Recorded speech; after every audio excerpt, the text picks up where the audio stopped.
आप देख रहे हैं सिनेशियन आई फॉर हॉन्टेड के इस शो में आपका स्वागत है। हम बात कर रहे हैं एक डायन की जो अपने बदले को पूरा करने के लिए बरसों से भटक रही है। आज भी उस गांव में लोग जाने के नाम से ही कांप जाते हैं। आज सीमा, जो एक विद्यालय की शिक्षिका है,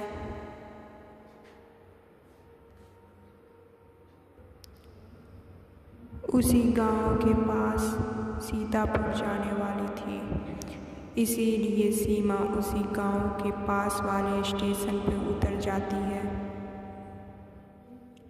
सीमा जब रेलवे स्टेशन के पास उतरती है तो उसे आसपास गहरा सन्नाटा महसूस होने लगता है।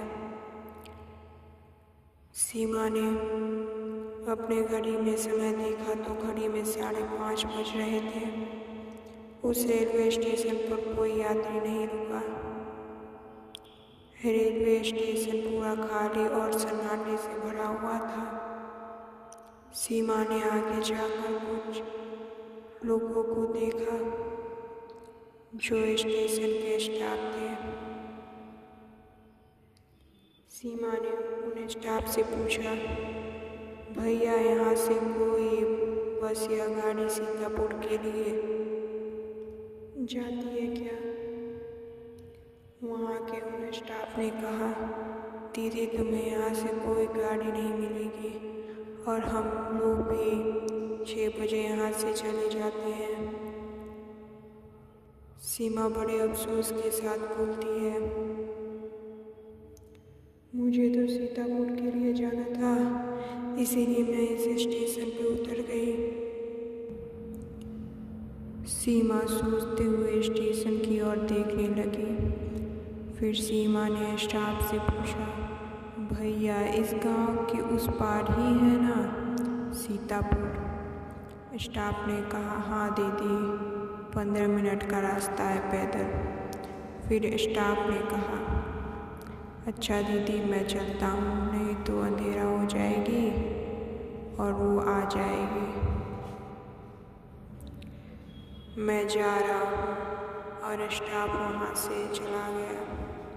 सीमा बड़े अफसोस के साथ स्टेशन के एक सीट पर बैठ जाती है। सीमा के पास थोड़ा बहुत पानी था जो खत्म होने ही वाला था। सीमा बैठ के सोच रही थी। फिर उसके बाद सीमा निकल गई सीतापुर के लिए। सीमा ने फोन के टॉर्च को ऑन किया और सामने चलने लगी। सीमा को रास्ते में एक औरत और 2 बच्चियां दिखी। सीमा ने उस औरत से पूछा, कहाँ जा रही हो दीदी? उस औरत ने जवाब नहीं दिया। फिर सीमा ने पूछा, इतनी रात को कहाँ जा रही हो दीदी इन 2 बच्चियों के साथ? इस बार उस औरत ने कहा,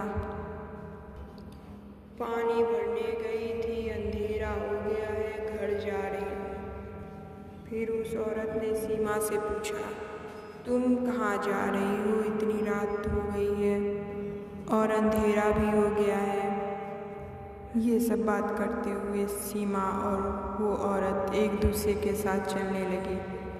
उनकी दोनों बच्चियों ने भी सीमा से बहुत अच्छे से बात। उस औरत ने सीमा से पूछा, अगर तुम्हें कोई परेशानी नहीं है तो आज हमारे घर ही रुक जाओ, कल सुबह चले जाना।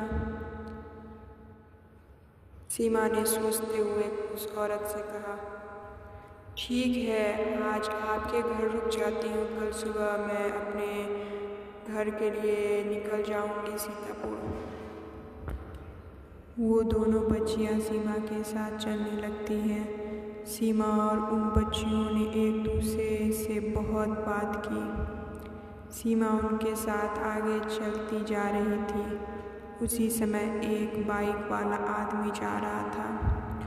उन दोनों बच्चियों ने उन्हें रोका और उनके गले को तोड़ दिया और उसके सर को बॉल बनाकर खेलने लगी और जोर जोर से हंसने लगी। और सीमा के साथ वो औरत जो थी वो उस बाइक वाले के बॉडी को नीचे उतार कर उसके कलेजे को फाड़ कर उसके अंदर का खून पीने लगती है और जोर जोर से हंसने लगती है। ये सब सीमा देखते ही बेहोश हो जाती है। और जब सीमा की आंखें खुलती है तो वो रेलवे स्टेशन के पास एक बेंच पे सोई हुई थी।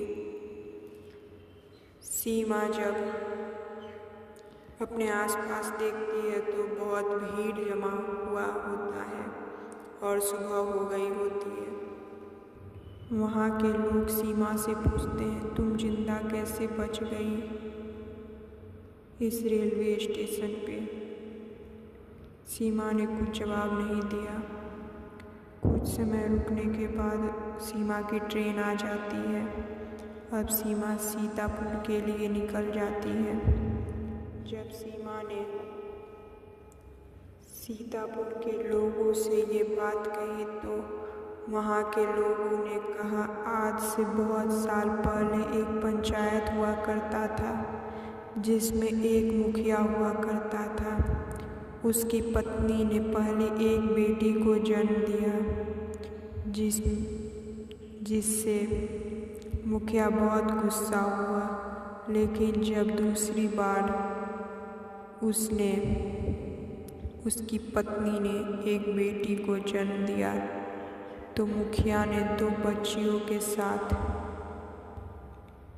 अपनी पत्नी को भी जला दिया, जिस कारण से उसकी आत्मा आज भी भटक रही है और वो आदमी को मार देती है क्योंकि तुम एक औरत थी, इसीलिए उसने तुम्हें नहीं मारा। फिर वहाँ के लोगों ने सीमा से कहा,